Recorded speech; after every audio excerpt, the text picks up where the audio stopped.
HW PDF analysis. गैर निष्पादित परिसंपत्तियां एनपीए बैंकों द्वारा अपने ग्राहकों को दिए गए सभी ऋण उनकी संपत्ति होती हैं। जब कोई ग्राहक बैंक को ऋण का भुगतान करने में विफल रहता है तो उसे गैर निष्पादित परिसंपत्ति नॉन परफॉर्मिंग एसेट कहा जाता है। संपत्तियों के प्रकार। मानक प्रदर्शन करने वाली संपत्तियां, इन्हें एनपीए के रूप में वर्गीकृत नहीं किया जाता है।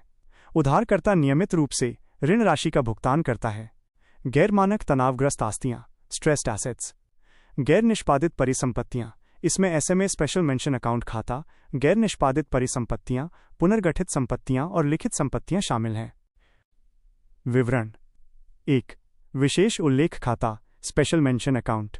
प्रारंभ में जब ग्राहक नियत तारीख पर ऋण का भुगतान नहीं करता है तो बैंक इसे एसएमए में बकाया राशि के रूप में दर्ज करना शुरू कर देता है। यह 3 प्रकार का होता है। आई. एसएमए 0, मूलधन या ब्याज राशि 0 से 30 दिन तक देय हो। आई. एसएमए 1, मूलधन या ब्याज राशि 31 से 60 दिन तक देय हो।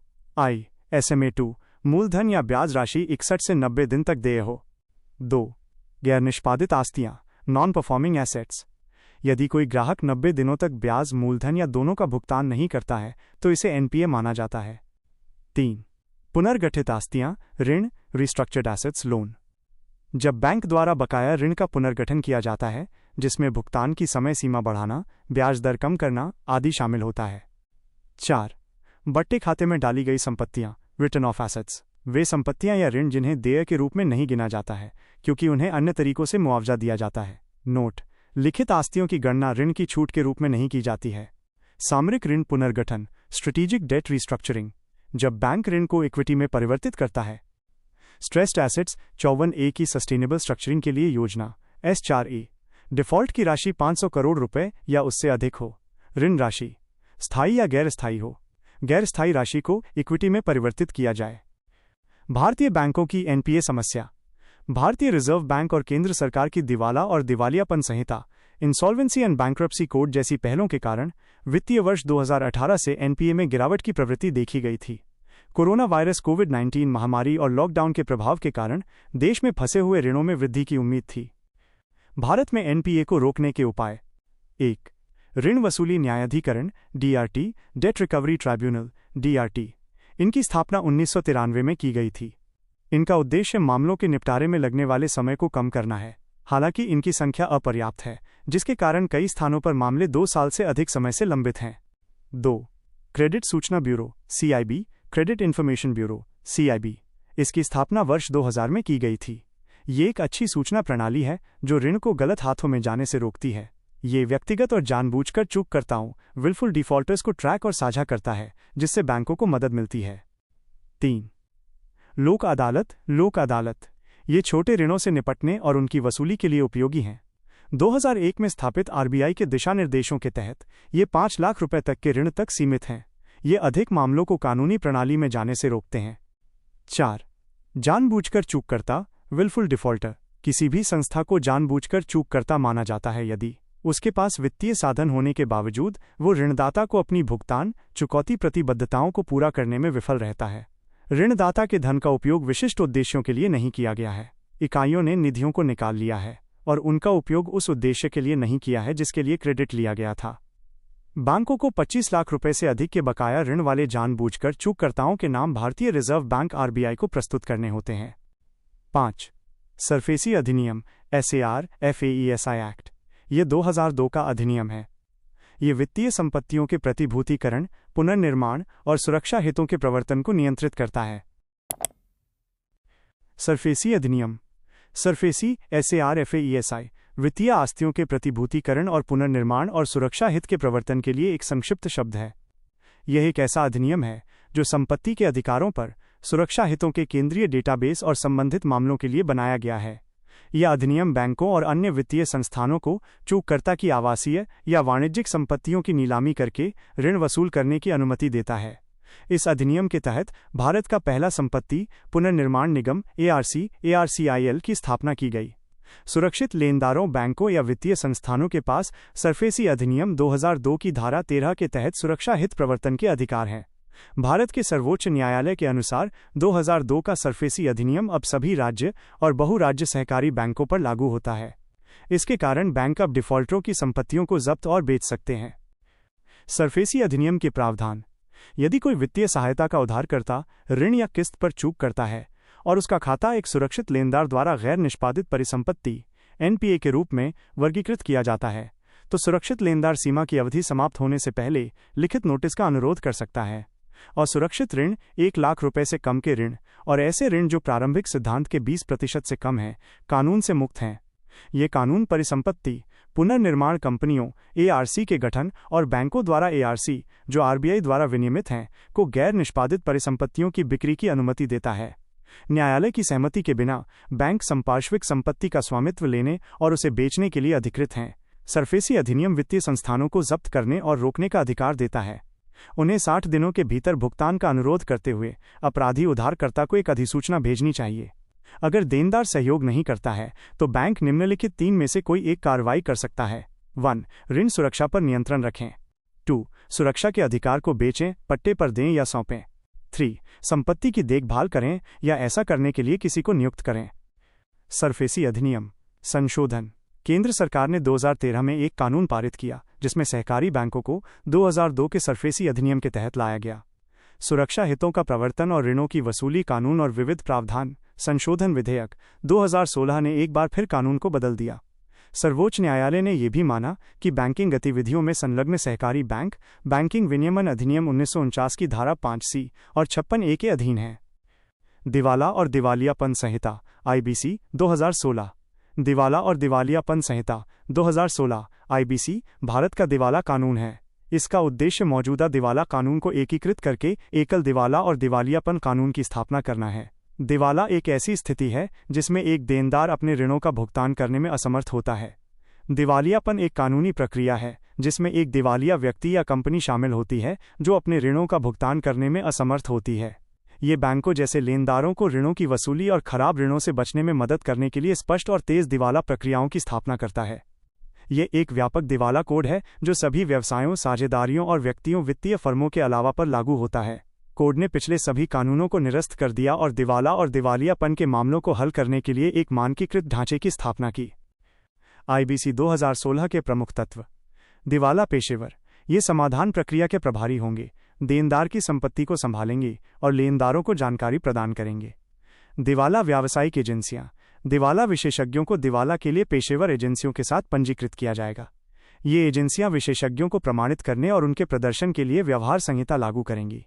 सूचना उपयोगिताएं ये लेनदारों के लिए बकाया ऋणों के साथ साथ चुकौती और ऋण चूक का ट्रैक बनाए रखेंगी। न्याय निर्णय प्राधिकारी ये समाधान प्रक्रिया की शुरुआत की मंजूरी देंगे, दिवाला पेशेवर की नियुक्ति करेंगे और लेनदारों के अंतिम निर्णय पर हस्ताक्षर करेंगे। National company law tribunal NCLT निगमों और सीमित देयता फर्मों के लिए निर्णायक प्राधिकरण है। ऋण वसूली न्यायाधिकरण डीआरटी द्वारा व्यक्तियों और साझेदारी फर्मों के ऋणों का न्याय निर्णय किया जाता है। दिवाला और दिवालियापन बोर्ड संहिता के तहत स्थापित दिवाला विशेषज्ञों, पेशेवर एजेंसियों और सूचना उपयोगिताओं की देखरेख करेगा। संहिता का लक्ष्य दिवालियापनों का समय पर समाधान करना है, जिसमें मूल्यांकन और व्यवहार्यता निर्धारण 180 दिनों के भीतर किया जाना चाहिए।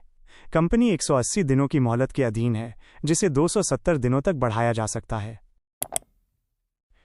7. बैड बैंक क्या है? एक बैड बैंक एक वित्तीय संस्थान है जिसे अन्य वित्तीय संस्थानों से अशोधित ऋण, बैड लोन्स और अन्य चलनिधि संपत्तियों को खरीदने के लिए बनाया गया है। बड़ी संख्या में गैर निष्पादित आस्तियों वाला संगठन उन्हें बाजार मूल्य पर बैड बैंक को बेच देगा। मूल बैंक इन संपत्तियों को बैड बैंक में स्थानांतरित करके अपनी बैलेंस शीट को साफ करने में सक्षम होते हैं। एक बैंक के बजाय एक बैड बैंक संरचना वित्तीय संगठनों के एक संघ की जोखिम भरी संपत्ति मान सकती है। उदाहरण, ग्रांड स्ट्रीट नेशनल बैंक 1988 में स्थापित और आयरलैंड गणराज्य की राष्ट्रीय संपत्ति प्रबंधन एजेंसी 2009 में स्थापित। दिवाला और दिवालियापन संहिता आईबीसी और अन्य समाधान उपकरण भी इस कार्य में सहायक हैं। भारत में बैड बैंक। भारत सरकार ने भारतीय बैंकिंग क्षेत्र में बड़े एनपीए को हल करने के लिए 2 नई फर्मों की स्थापना की है। NARCL national asset reconstruction company limited. इसे कंपनी अधिनियम के तहत स्थापित किया गया था और इसने आरबीआई से ARC लाइसेंस के लिए आवेदन किया है। यह वाणिज्यिक बैंकों से लगभग 2 लाख रुपए करोड़ की दबाव वाली संपत्ति खरीदेगा। NARCL का 51% स्वामित्व सार्वजनिक क्षेत्र के बैंकों PSB के पास होगा। ये सहमत मूल्य का 15% नकद में और शेष 85% सुरक्षा रसीदों में भुगतान करेगा। जब आईडीआरसीएल की सहायता से संपत्तियां बेची जाएंगी तो वाणिज्यिक बैंकों को शेष राशि का भुगतान किया जाएगा। यदि बैड बैंक घाटे में है तो सरकारी गारंटी सक्रिय हो जाएगी जो 5 साल के लिए है। IDRCL India debt resolution company limited ये एक अन्य फर्म है जो एनएआरसीएल द्वारा खरीदी गई दबाव वाली आस्तियों को बाद में बाजार में बेचेगी। आईडीआरसीएल का स्वामित्व पीएसबी और सार्वजनिक वित्तीय संस्थानों एफआई के पास अधिकतम 49% होगा। निजी क्षेत्र के ऋणदाता कंपनी के शेष 51% के मालिक होंगे। ये नया ढांचा एनएआरसीएल आईडीआरसीएल का ढांचा है। 8. बैंकों का पुनर्पूंजीकरण। बैंकों का पुनर्पूंजीकरण रिकैपिटलाइजेशन राज्य के स्वामित्व वाले बैंकों को पूंजी पर्याप्तता मानकों तक लाने के लिए अतिरिक्त पूंजी का इंजेक्शन है। इसका उद्देश्य पूंजी पर्याप्तता आवश्यकताओं को प्राप्त करने के लिए सार्वजनिक क्षेत्र के बैंकों में अधिक पूंजी डालना है। भारतीय सार्वजनिक क्षेत्र के बैंकों के लिए 12% का पूंजी पर्याप्तता अनुपात (KR) बनाए रखने की आवश्यकता है। सरकार विभिन्न उपकरणों का उपयोग करके बैंकों में पूंजी इंजेक्ट करती है, जैसे बॉन्ड जारी करके या नए शेयर खरीदकर। 2017 में सरकार ने सार्वजनिक क्षेत्र के बैंकों के लिए 2.11 लाख रुपए करोड़ का पुनर्पूंजीकरण पैकेज घोषित किया था। 9. शीघ्र सुधारात्मक कार्रवाई prompt corrective action (PCA). PCA ढांचा खराब वित्तीय प्रदर्शन वाले बैंकों पर नजर रखने के लिए आरबीआई द्वारा उपयोग किया जाता है। इसे आरबीआई द्वारा 2002 में एक संरचित प्रारंभिक हस्तक्षेप तंत्र के रूप में पेश किया गया था। इसका लक्ष्य भारत की बैंकिंग प्रणाली में गैर निष्पादित आस्तियों (NPA) के मुद्दे का समाधान करना है। PCA बैंकों के प्रमुख प्रदर्शन संकेतकों की निगरानी करने और वित्तीय स्वास्थ्य को बहाल करने के लिए सुधारात्मक कार्रवाई करने में आरबीआई की सहायता करता है। 10. इंद्रधनुष फ्रेमवर्क 2015। ये 1970 में बैंकिंग राष्ट्रीयकरण के बाद से सार्वजनिक क्षेत्र के बैंकों को फिर से तैयार करने और उनके समग्र प्रदर्शन में सुधार करने के लिए सबसे व्यापक सुधार प्रयास रहा है। नियुक्तियां। कंपनी अधिनियम के आधार पर अध्यक्ष और प्रबंध निदेशक का एक अलग पद सृजित किया जाएगा, जिसमें सीईओ को एमडी और सीईओ का पद मिलेगा, और पीएसबी के गैर कार्यकारी अध्यक्ष की नियुक्ति की जाएगी। बैंक बोर्ड ब्यूरो ये पीएसबी के पूर्णकालिक निदेशकों और गैर कार्यकारी अध्यक्ष के चयन में नियुक्ति बोर्ड की जगह लेगा। पूंजीकरण। वित्त मंत्रालय के अनुसार वित्त वर्ष 2019 तक अगले 4 वर्षों के लिए पूंजी की आवश्यकता लगभग 1,80,000 रुपये करोड़ होने का अनुमान है, जिसमें से सरकार 70,000 करोड़ रुपए का भुगतान करेगी और बाकी राशि सार्वजनिक क्षेत्र के बैंकों (PSBs) को बाजार से जुटानी होगी। डी-स्ट्रेसिंग में परिसंपत्ति पुनर्निर्माण फर्मों को मजबूत करके दबावग्रस्त आस्तियों को बैंकों से बाहर रखने, बुनियादी ढांचे के क्षेत्र में चिंताओं को हल करने और PSBs के लिए एक संपन्न ऋण बाजार बनाने जैसे सुधार शामिल हैं। अधिकारिता। कर्मचारियों को नियुक्त करने के मामले में PSBs को अधिक लचीलापन और स्वायत्तता दी जानी चाहिए। जवाबदेही की रूपरेखा। गैर निष्पादित परिसंपत्ति प्रबंधन, विकास, विविधीकरण, पूंजी पर लाभ, वित्तीय समावेशन और अन्य मात्रात्मक संकेतकों के आधार पर बैंकों का मूल्यांकन किया जाएगा। Governance reforms. बैंकरों का रिट्रीट या ज्ञान संगम बैंकरों और सरकारी अधिकारियों के बीच बैंकिंग क्षेत्र की चिंताओं को हल करने और भविष्य की कार्रवाई तय करने के लिए एक मंच है। बेसल मानदंड क्या है? बेसल समझौता बेसल समिति BCBS द्वारा किए गए समझौतों का एक समूह है जो मुख्य रूप से बैंकों और वित्तीय प्रणाली के जोखिमों को संबोधित करता है। इन समझौतों का लक्ष्य ये सुनिश्चित करना है कि वित्तीय संस्थानों के पास दायित्वों को पूरा करने और अप्रत्याशित नुकसान को अवशोषित करने के लिए पर्याप्त पूंजी है। बैंकिंग पर्यवेक्षण पर बेसल समिति BCBS अंतर्राष्ट्रीय बैंकिंग नियमों के लिए मानदंड जारी करती है। BCBS ने अब तक 3 दिशा निर्देश जारी किए हैं: बेसल I, बेसल II और बेसल III। बासेल स्विट्जरलैंड का एक शहर है जहां bureau of international settlements BIS का मुख्यालय है। Basal I। BCBS ने 1988 में बेसल पूंजी समझौता नामक एक पूंजी मापन प्रणाली की शुरुआत की। यह मुख्य रूप से ऋण जोखिम क्रेडिट रिस्क से संबंधित था। आवश्यक न्यूनतम पूंजी को जोखिम भारित आस्तियों RWA के 8% पर निर्धारित किया गया था। पूंजी को 2 श्रेणियों में बांटा गया था: tier A capital, tier 1 capital और tier 2 capital, tier 2 capital. Tier 1 पूंजी बैंक की मुख्य पूंजी है और ये वित्तीय मजबूती का प्राथमिक माप है। इसमें प्रकट किए गए भंडार, रिटेन्ड अर्निंग्स और चुकता पूंजी पेड अप कैपिटल शामिल हैं। टियर 2 पूंजी पूरक फंडिंग के रूप में उपयोग की जाती है और टियर 1 की तुलना में कम विश्वसनीय होती है। इसमें अघोषित भंडार, वरीयता शेयर और अधीनस्थ ऋण शामिल हैं। भारत ने 1999 में बेसल I दिशा निर्देशों को अपनाया। Basal II। BCBS ने जून 2004 में बेसल II दिशा निर्देश प्रकाशित किए, जिसे बेसल I का परिष्कृत और सुधरा हुआ संस्करण माना जाता है। इन दिशा निर्देशों को 3 स्तंभों पर स्थापित किया गया था। पूंजी पर्याप्तता आवश्यकताएं। बैंकों को जोखिम आस्तियों के 8% की न्यूनतम पूंजी पर्याप्तता आवश्यकता रखनी चाहिए। पर्यवेक्षी समीक्षा। बैंकों को क्रेडिट बाजार और परिचालन जोखिमों की निगरानी और प्रबंधन के लिए बेहतर तकनीकों को विकसित करना होगा। बाजार अनुशासन। बैंकों को नियमित आधार पर अपने CAR कार जोखिम और अन्य जानकारी केंद्रीय बैंक को देनी चाहिए। बेसल 3 दिशानिर्देश 2010 में प्रकाशित किए गए थे, जो 2008 के वित्तीय संकट के जवाब में बनाए गए थे। दिशानिर्देशों का उद्देश्य 4 महत्वपूर्ण बैंकिंग मापदंडों पूंजी, उत्तोलन, लेवरेज, वित्त पोषण और तरलता लिक्विडिटी पर ध्यान केंद्रित करके एक अधिक लचीला बैंकिंग प्रणाली को बढ़ावा देना था।